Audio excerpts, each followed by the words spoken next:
اهلا بيكم، معاكم مهندس علي ناصر. هنبدأ نتكلم النهاردة على ازاي تحول اي صورة لملف DXF قابل للتقطيع بالليزر او البلازما او المية او اي طرق من طرق تقطيع الواح الصاج. الصورة مش مهم تكون الجودة بتاعتها عالية، لا ده ممكن تتعامل مع الصور الجودة بتاعتها رديئة بشكل سلس وسهل على برنامج Adobe Illustrator. ده اللي احنا هنشتغل عليه النهاردة. هبدأ ادوس Open وادخل الصورة بتاعتي على Adobe Illustrator. ده التصميم بتاعنا، هيبدأ يفتح معاك بالشكل دوت. اول حاجة تظبط البورد بتاعتك بحيث ان انت تحتوي التصميم كله، فهدوس كليك هنا ودوكيمنت سيت اب وإيديت ارت بوردز واظبط المقاس بتاع اللوحة بالمنظر ده.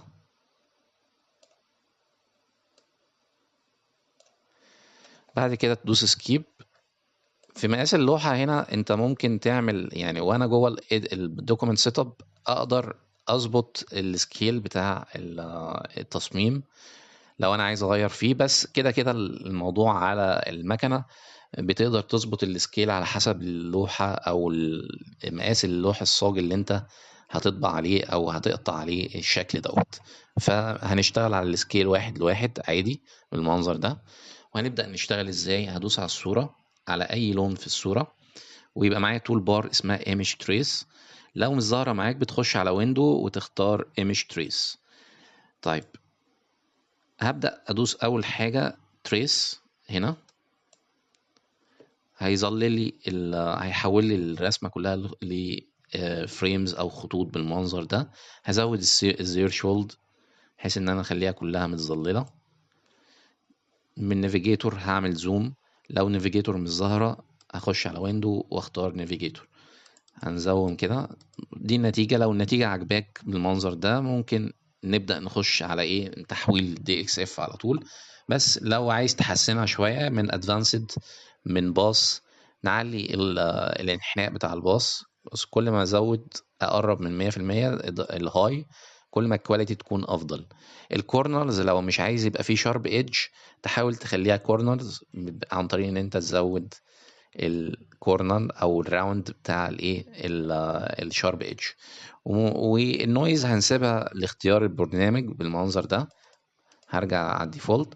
خلصت هتبدأ تعمل ايه؟ هتبدأ تعمل اكسباند. ممكن تعمل اكسباند من هنا او تخش على اوبجكت وايمج تريس اكسباند زي ما تحب.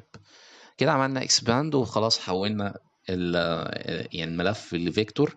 كل اللي انت هتعمله دلوقتي ان انت تدوس كنترول A بحيث ان انت تبقى مختار كل اللايرز. ادي اللايرز دي، وتتأكد ان التصميم بتاعك مفيش جروب ما بينه. هتخش على اوبجكت وتعمل ان جروب. هو كده هيبقى فيه لاير زيادة، اللي هي اللاير اللي لونها اسود دي انا مش محتاجها فهمسحها. هاجي هنا كده وارميها في الريسايكل بين بالمنظر ده.